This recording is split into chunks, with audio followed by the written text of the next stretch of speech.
So I would give all of you like 30-40 seconds to just go through this problem statement, and then we'll discuss it further, right? Along with you, I'll also read it out.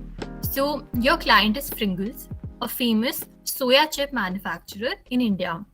Pringles has been reporting declining profits for the last 1 year. They have approached you to diagnose the problem immediately, right? So how we'll go about this is I would say the things that an interviewer says, right? And I'll also say the things that an interviewee says, just to make you, comfortable with how the to and fro works. So if you go into like an interview room and you sit down with your pen and paper, the interviewer will probably give you a statement like this. The first thing that you do is note it down, right?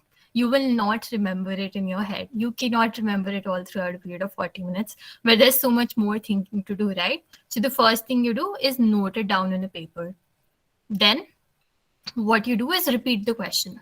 Now, a lot of people, like even a lot of my friends, they confuse repeating the question with, just like dictating everything they've written down. It's not the same thing. So when you hear the statement, what are the words that stick to your mind, right? So the first one is key. The client's name is Pringles. What are they? They're a soya chip manufacturer in India. Pringles has been reporting declining profits. So instead of repeating the whole statement, what you say to your interviewer is that, hey, listen, I just want to make sure that I noted everything down correctly. So my client is Pringles. They're a soya chip manufacturer based in India, and they've been witnessing declining profits. And what you want me to do is to analyze the problem and give some recommendations. Is that correct? Then your interviewer will say, yeah, that's correct. You can go ahead with the case. So that is how you, note the question down. Repeat it in front of the interviewer just to make sure that you've written everything correctly.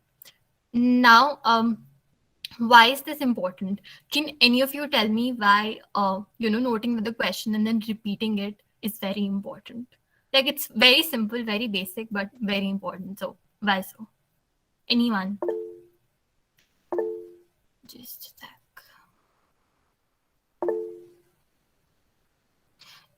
Okay, Snigdha. I think it's important to cross check once the details, because in case we note down something that isn't correct or say that isn't given, we probably might make some conclusion which we are not expected to make. Right, correct. You'll be solving for a problem that doesn't exist, right? So you'll be solving for the incorrect problem, and then at the end of the case, what your interviewer would say is that this is not what I asked you. So the entire 30-40 minutes of rigorously solving something was for nothing. So make sure you give at least 2 to 3 seconds to, just like noting down everything and repeating stuff. It's very important. I do it after every time the interviewer gives me something, I would do the same. So yeah, don't skip this step. Just try to internalize this mechanism. Okay. Right. So now that we know the key points of this question statement, what we're expected to do is ask some clarifying questions, right? Let me just, yeah. So what we're expected to do is ask some clarifying questions. Now, why do you need to ask some clarifying questions? Because this is like very little of information to solve a case, right? You don't know a lot. You just know they're a soya chip manufacturer, but are they the only one in India? How many manufacturers are there? Are they competing with like a Lay's, or are they competing with something like a Haldiram? You don't know, right? So this is all the information that you need to extract from your interviewer after he gives you the problem statement.